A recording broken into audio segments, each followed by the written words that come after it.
Hey, how's it going everybody? Welcome to Freebeat, where I post new music-related content every single day, so if that sounds good to you, hit that subscribe button, ring that notification bell, let's get started. So today we've got the Elektron Model Cycles, which is an incredible groove box and has one of the craziest sequencers that I've ever used in any piece of hardware. But today we're going to ignore all of that, and we are going to shift our attention to one of my favorite activities to do on the Model Cycles, finger drumming. The Model Cycles is great for finger drumming because you get 6 velocity-sensitive pads and you have a lot of control over how those pads correlate to the sounds that come out of the cycles. So today I'm going to show you guys my setup for finger drumming on the cycles and kind of help you get started with your own setup. Let's dive in. So the first thing we're going to want to do is load an initialized patch. So we'll hit the wrench icon there. We'll go to Project. Just load any blank patch here, or project I should say.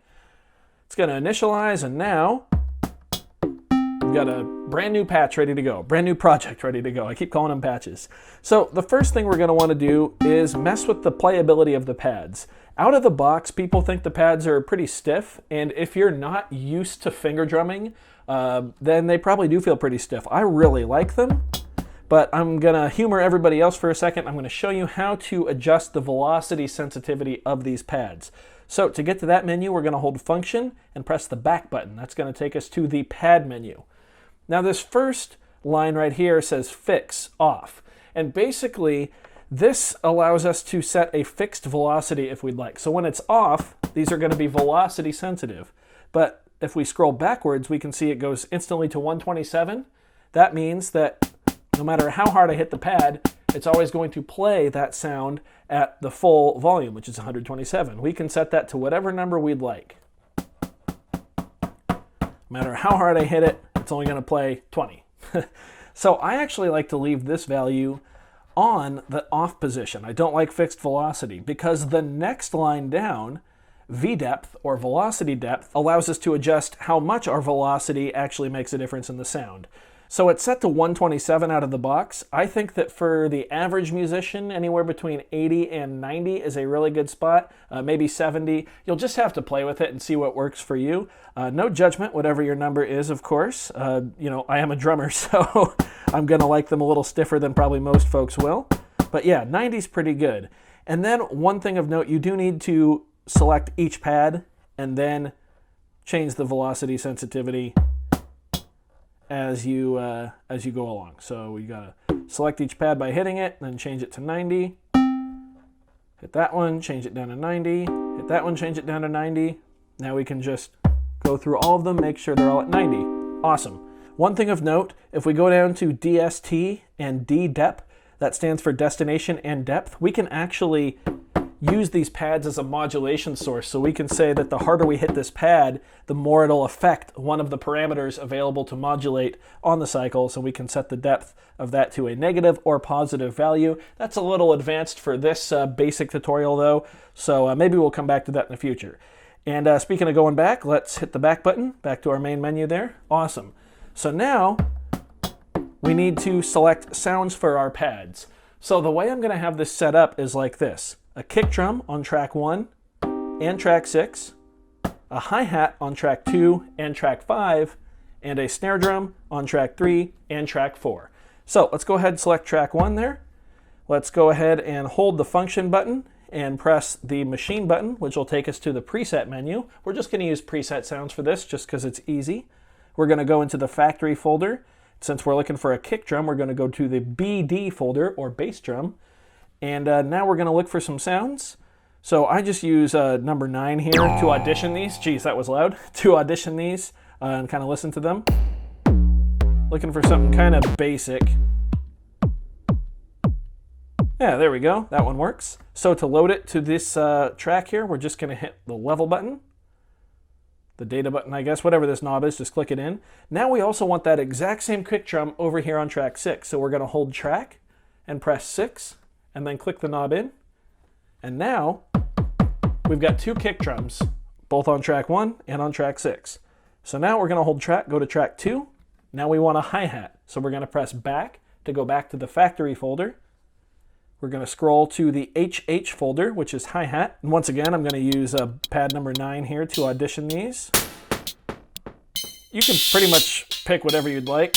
Sorry if any of these clip. Jeez, they're pretty loud. There we go. HH loose is pretty good. So I'm going to click in the knob to load that into track 2. Now we want to hold track and press track 5 and load it there as well. So now we've got 2 kick drums and 2 hi-hats. So we're going to hit the back button. Now we're going to hold track and select track 3. Once again, we're going to select the factory folder. Now we're going to scroll through until we get to SD for snare drum. And I'm using button number 9 there to audition.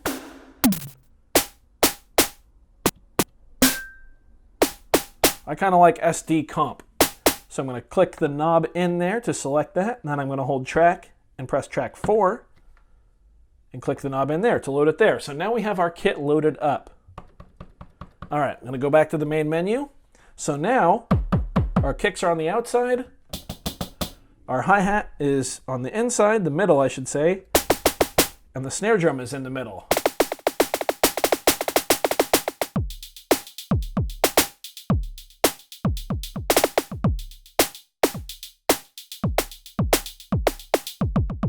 Just like that. It's a very, very fun setup to use. And let me walk you guys through playing a basic beat. But first, let's get a little bit of reverb on these. So one thing of note, whenever you adjust the parameters of one of your sounds, you also need to adjust the parameters of its counterpart. And by counterpart, I mean, so on track 1, track 6 is the counterpart of that because they're both the kick. Track 2, counterpart is track 5. Track 3, counterpart's track 4. So let's get some reverb going here. How about 40? That sounds good. Now we need to select track 6 and do 40 there. Perfect. Our hi-hat. 34 sounds pretty good. So now we need to select track 5 and do that. 34. Excellent. Snare drum. Think a little less on that one. How about 21? I'm also going to bring the volume down with the volume distortion knob down to about 100. So now we need to make those same changes on track 4. So I'm bringing the volume down to 100 and the reverb was at 21. So there we go. Alrighty, we are all set. So let's play a very, very basic groove. So let's get some quarter notes going here on our hi-hat on track 2. Get your right hand ready. We're going to do a kick on 1 with T6. 1, 2, 3, 4. 1, 2, 3, 4. 1, 2, 3, 4. 1, 2, 3, 4. Now what we're going to do is add a snare drum onto beat 3 using track 4. So we're going to go 1, 2, 3, 4. 1, 2, 3, 4. So we are going to combine that with the kick drum on 1 and some quarter notes. So here we go. 1, 2, 3, 4.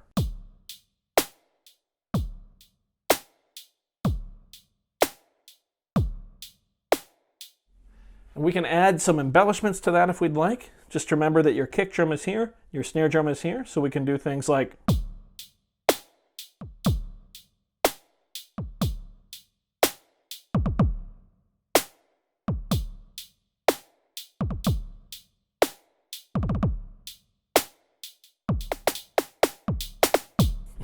you can just have a lot of fun with this setup. It's very flexible. The thing I like is that you can kind of do some snare drum licks with the 2 pads in the middle.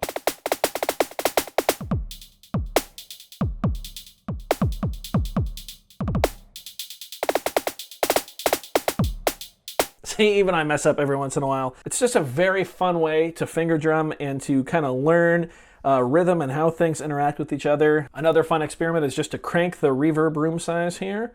And let's go.